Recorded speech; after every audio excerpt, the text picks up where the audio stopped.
What's up, guys? In today's tutorial, I will show you how to add a voice in Higgsfield AI. So without further ado, let's get started. First, open Higgsfield AI in your browser and sign in to your account.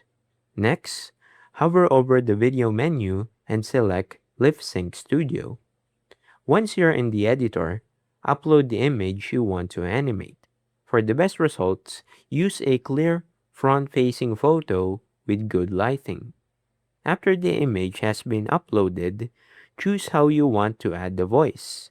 You can either type your own script using the text option or use the generate audio feature if it is available. If you're using the text option, simply enter the dialogue you want the AI character to speak. Next, choose your preferred AI model, then adjust the video duration and the resolution if needed. Once everything is ready, click Generate and wait for Higgsfield AI to create your talking video. And that's it. That's how you can add voice using Higgsfield AI. If you found this tutorial helpful, don't forget to leave a like and subscribe. And I'll see you guys in the next one. Peace!